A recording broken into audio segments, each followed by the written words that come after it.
Nasıl?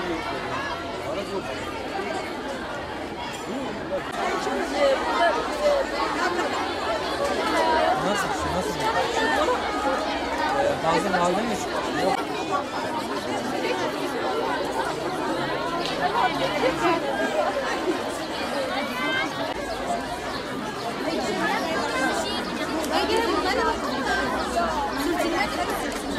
Zaten bu sene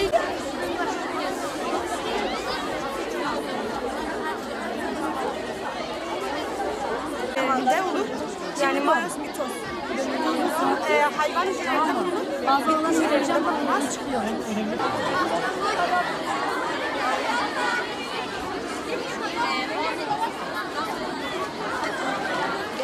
Geri dönüşümle ilgili projemiz şişeden yaptığımız şunları atmamak yerine böyle rahat bir şekilde kullanırız.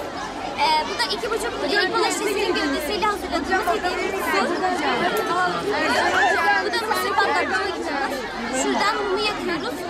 Mısırımızı yağımızı ekliyoruz. Şuradan böyle kaseye döküyoruz. TÜBİTAK destekli TÜBİTAK 4006 Bilim Fuarı destekleme fonuyla yapılıyor bu proje. Okulumuzda yaklaşık olarak 28 tane projeyi biz burada sunumunu gerçekleştiriyoruz. Öğrencilerimiz merak ettikleri, nasıl olduğunu görmek istedikleri deney bazında, araştırma bazındaki çalışmalarını burada sergiliyorlar şu an. Projede özellikle de İmam Hatip öğrencisi olarak, Kız İmam Hatip Lisesi olarak biz hem İmam Hatip ruhuna uygun hem de bilimsel projelerin gerçekleşmesine ağırlık verdik. Burada 50 tane öğrenci ve 5 tane danışman öğretmen bulunuyor projemizde. Burada şu an 2 okul yer alıyor zaten. Sabah grubunda biz Batman Kız İmam Hatip Lisesi, ortaokulda da Abdülcelil Canlı İmam Hatip Ortaokulu. Bu 2 okula yönelik özellikle biz hazırlığımızı yaptık. İmam Hatip okulları son dönemde bilimsel çalışmalara ağırlık veriyor.